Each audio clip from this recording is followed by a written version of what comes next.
በስመ አብ ወወልድ ወመንፈስ ቅዱስ አሐዱ አምላክ። አመስራ ወሰኑይ ለወርሃ መጋቢት በዛቲ ዕለት ቦአ እግዚእነ ኢየሱስ ክርስቶስ ሎቱ ስብሐት ሀገረ ኢየሩሳሌም ወደ ሆሳዕና ከመ ይፈጽም ትንቢተ ነቢያት ዘተነበዩ በእንቲአሁ ለለአሐዱ በዘመኖሙ። አንድ አምላክ በሚሆን በአብ በወልድ በመንፈስ ቅዱስ ስም መጋቢት 22 በዚች ቀን የክብር ባለቤት ጌታችን ኢየሱስ ክርስቶስ ወደ ኢየሩሳሌም ከተማ ገብቶ ቤተ መቅደሱን በአህያ ገልገል ተቀምጦ በመዞር ሆሳዕና እያሉ እንዲያመሰግኑት አድርጓል። ይህም ስለ እርሱ እያንዳንዳቸው በዘመናቸው ነቢያት የተናገሩት ትንቢት ይፈጸም ዘንድ ነው። ያዕቆብም በክርስቶስ ስለተመሰለው ስለ ልጁ ይሁዳ አህያውን በዘይት እንጨት ላይ ያሰራል፣ ውርንጫውንም በወይን አረገ አለ። ዘካርያስም የጽዮን ልጅ አትፍሪ፣ እነሆ ንጉሥሽ በአህያ ግልገል ተቀምጦ ይመጣል አለ። ኢሳይያስም ንጉሥሽ ጻድቅ የዋህ የሆነ ይመጣል፣ ዋጋውም ከእርሱ ጋራ ነው፣ ሥራውም በፊቱ የተገለጠ ነው፣ በአህያ ግልገልም ላይ ይቀመጣል አለ። አብርሃምም የሰሌን ዝንጣፊ ይዞ መሠዊያውን በዞረ ጊዜ ይህችን ዕለት ተድላ ደስታ የሚደረግባት የእግዚአብሔር በዓል ናት ብሎ ጠራት። ዳዊትም ከሕፃናትና ከልጆች አንደበት ምስጋናን አዘጋጀ አለ። ሰሎሞንም የሕፃናት አንደበታቸው የተቃናች ሆነች አለ። ሁለተኛም ልጆችና ሽማግሌዎች በኢየሩሳሌም ይጫወታሉ፣ ምርጉዛቸውን በእጃቸው ውስጥ ነው አለ። ደግሞም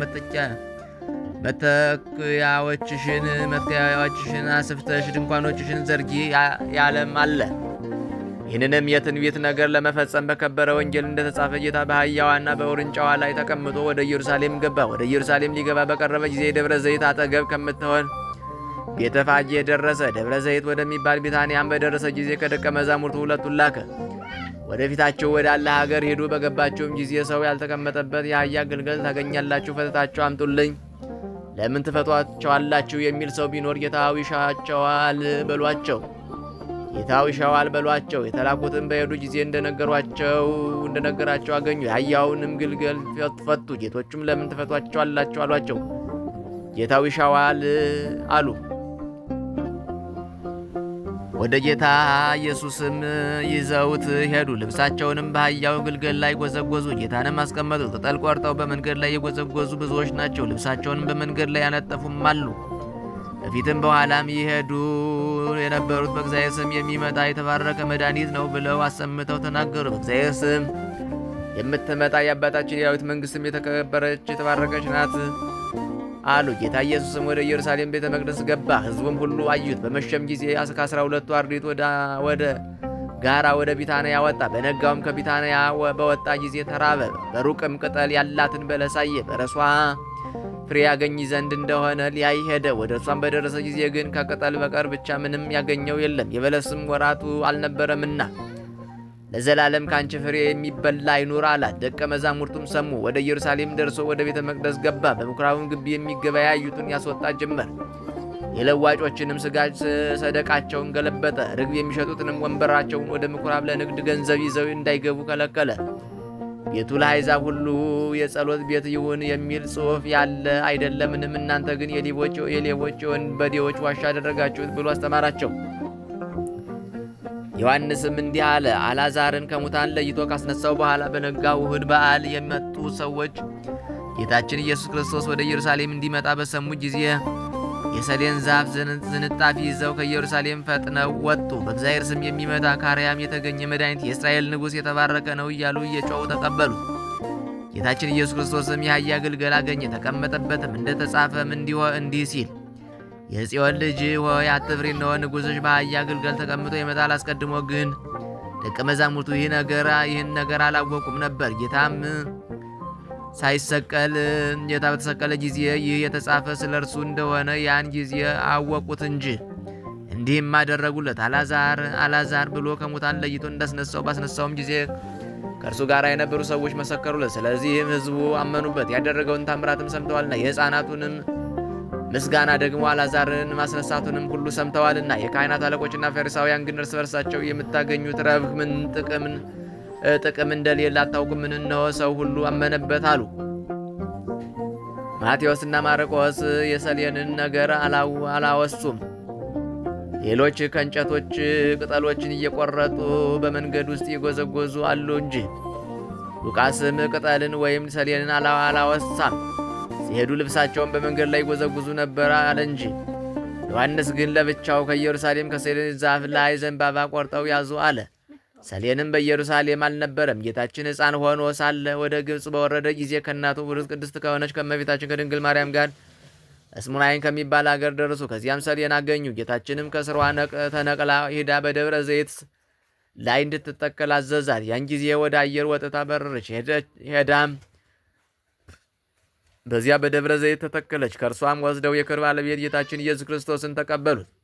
ጌታችንም የሆሳዕናን ዑደት ባሳየ ጊዜ የአይሁድ ወገን ቅናት ይዟቸው በሚገድሉት ገንዘብ ምክንያት ፈለጉ። ለእርሱም ምስጋና ይሁን፣ በእኛ ላይም ይቅርታው ቸርነቱ ይደረግልን ለዘላለሙ አሜን። ሰላም ለእርገትከ ወለበዓትከ ማይከላ ኢየሱስ ክርስቶስ በተጽዕኖ እድግት ምስለ እዋላ ኢየሩሳሌም አሚሃ እያይመረት መዋይለ ሳይላ ሀገርኒ ታውከት ኩላ መኑ ውእቱ ኪያከ ብሄላ። በዚህችም ዕለት የከበረው መንፈሳዊ አባት የኢየሩሳሌም ኤጲስቆጶስ አባ ቄርሎስ አረፈ። ይህም አባት የቤተ ክርስቲያንን ትምህርት በመማር ያደገና እጅግ አዋቂ ምሁር ሆነ። ከእሱ በፊት የነበረ ኤጲስቆጶስ አባ በርኪሶስ ባረፈ ጊዜ ይህን አባት መርጠው ለኢየሩሳሌም ኤጲስቆጶስ አድርገው ሾሙት። በተሾመም ጊዜ ከምዕመናንና ከአርዮሳውያን ተኩላዎች በመልካም አጠባበቅ ሕዝቡን ጠበቀ። የኤጲስቆጶሳት ጉባኤ በሰርደቄ በተሰበሰቡ ጊዜ ይህ አባት ከዚያ ደርሶ አርዮሳውያንን ተከራከራቸው። ምላሽም አሳጥቶ አውግዞ አሰደዳቸው። አካክዮሳውያንም ከቂሳሪ ሀገረ ስብከት መንበር አሰደደው። አካክዮስንም ከቂሳሪያ ሀገረ ስብከቱ መንበር አሳደደው። አካክዮስም ወደ ታናሹ አርዮሳዊ ወደ ሆነው ቆስጠንጢኖስ ሂዶ ከማኅበሩ ስለደረሰበት ውግዘትና ስደት ይልቁንም ከዚህ አባት ቄርሎስ የደረሰበትን ሁሉ በመናገር ከሰሰው። ስለዚህም የአርዮሳዊ ንጉሥ ይህን አባት ከኢየሩሳሌም አሳደደው። ሌሎችንም ብዙዎች ኤጲስቆጶሳትን ከሀገረ ስብከት ወንበር ከመንበራቸው ማሳደዳቸው። ይህም አባት ቄርሎስ ወደ ተርሴስ ከተማ ሂዶ ከሀገሩ ኤጲስቆጶስ ከስልዋኖስ ጋር ተገናኘ። እርሱም ተራዳው። ጥቂት ቀኖችም ከእርሱ ዘንድ አስቀመጠው። በሉኪያኖስ ስብሰባ በሆነ ጊዜ ይህ አባት ከተሰበሰቡት ውስጥ አንዱ እርሱ ነው። አካክዮስንም ደግመው አውግዘው ረገሙት። ዳግመኛም ወደ ንጉሥ ሄዶ በዚያ በቅዱስ ቄርሎስ ነገር ሰራበት። ንጉሡም ወታደሮች ልኮ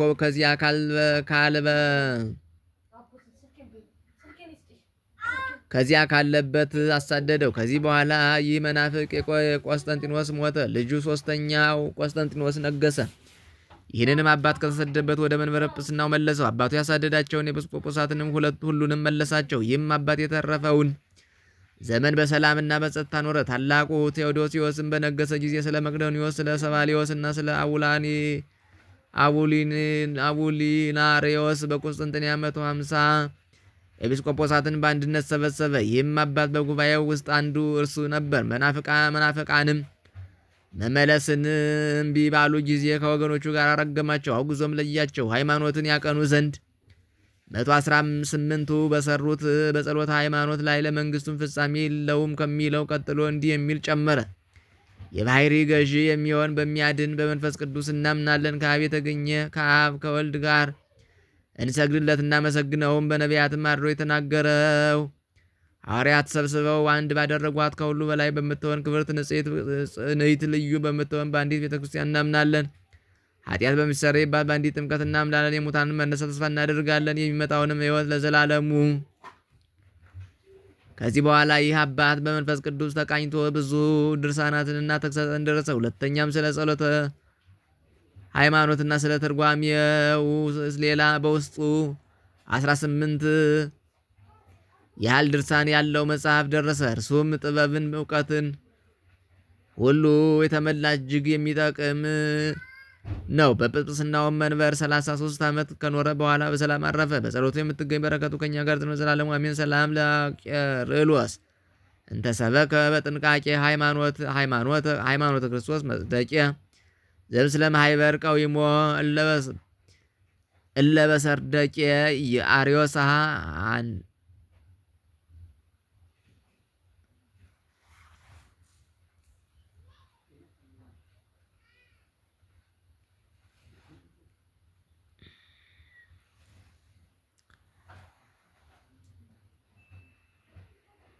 አርዮስሃ ሰደደ አንቄ ማርጋ በወንጌል ያሰስል ኑፋቄ